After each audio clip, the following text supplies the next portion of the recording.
లంక గ్రామాల్లో వరద ఉధృతి క్రమంగా తగ్గుముఖం పడుతోంది. ప్రస్తుత పరిస్థితిని ఏనుగుపల్లి లంక నుంచి మా ప్రతినిధి సాయికృష్ణ ప్రత్యక్ష ప్రసారం ద్వారా అందిస్తారు.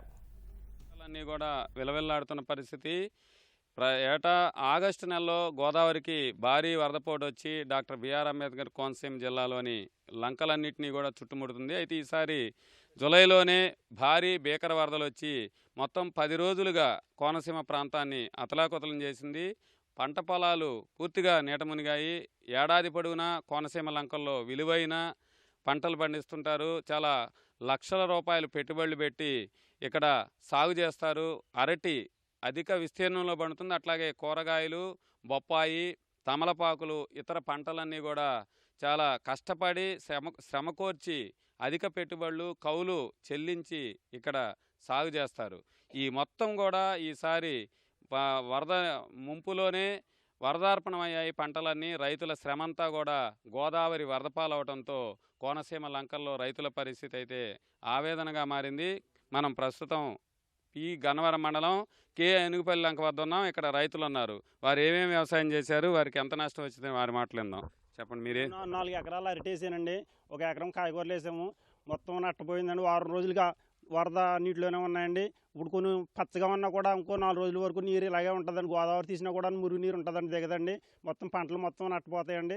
ఎకరానికి వచ్చి అరటికి 30-35 వేలు పెట్టుబడి పెట్టామండి. కోతకు వచ్చిందండి. కాయగూరలు అయితే మొత్తం పంటలు మొత్తం నాశనం అయిపోయినాయండి.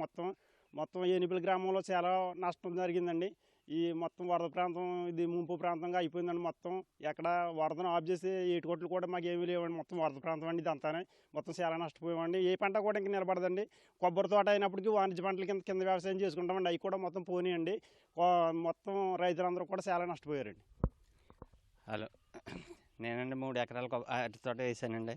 నాది ఇలాగా మొత్తం కోతకు వచ్చేసరికి మొత్తం ఉన్నది నాశనం అయిపోయిందండి. ఇప్పుడు దాని మూలాన్ని నేను దగ్గరగా 3 ఎకరాలకు 1 లక్ష రూపాయల దాకా నష్టపోయానండి. మరి అందుకని మీరు ప్రభుత్వం వల్ల ఏదైనా సాయం చేస్తుందని మేము ఆలోచిస్తున్నానండి. అది మీరేమేసారు, ఎంత మీ పంటల పరిస్థితి?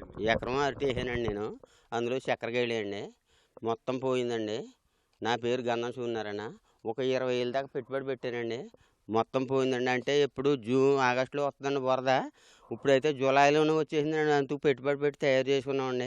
ముందుగా వచ్చిందండి వరద.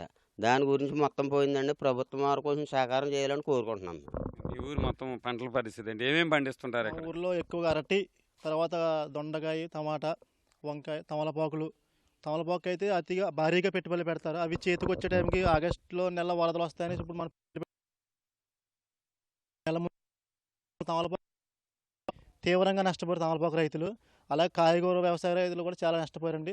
అరటి తోట అయితే 9 నెలల్లో పండించి మన చేతికి వచ్చే టైంలో కోతకు వస్తుంది. 1 నెలలో మన చేతికి అందే టైంలో వరద వచ్చి 10 రోజులుగా వరద తగ్గకుండా అలా ఉండిపోవడం వల్ల తీవ్ర నష్టపోయారు.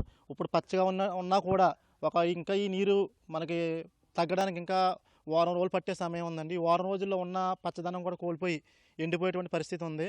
దీన్ని ప్రభుత్వం వారు కొంచెం శ్రద్ధ తీసుకుని రైతులను అందరూ ఆదుకోవాలని చెప్పేసి ప్రభుత్వం వారికి మీ మీడియా తరపు నుంచి విజ్ఞప్తి చేస్తున్నాం. ఇది కోనసీమ వ్యాప్తంగా ఇలాంటి పరిస్థితులే ఉన్నాయి. ఏడాది పొడవునా చాలా నెలల పాటు ఈ పంటలను సాగు చేస్తేనే ఫలాలు రైతులకు అందుతాయి. జూలై మాసంలో పూర్తిగా చివరి దశ నాటికి పంట దిగుబడులు చేతికి వచ్చేలా వాళ్ళు ప్రణాళికాబద్ధంగా ఇక్కడ సాగు చేస్తారు. అయితే గత కొన్నేళ్లుగా గోదావరి భీకర వరదలు జూలైలోనే వస్తున్నాయి. వీళ్ళ శ్రమంతా కూడా వరదార్పణం అవుతోంది. ఈసారి కూడా అదే పరిస్థితి వచ్చింది. ఇంకా కోనసీమ లంకల నుంచి నీరు నెమ్మదిగా దిగుతోంది. ఎంత నష్టమైందనేది మాత్రం దాదాపు 12 మండలాల్లో జిల్లా యంత్రాంగం కూడా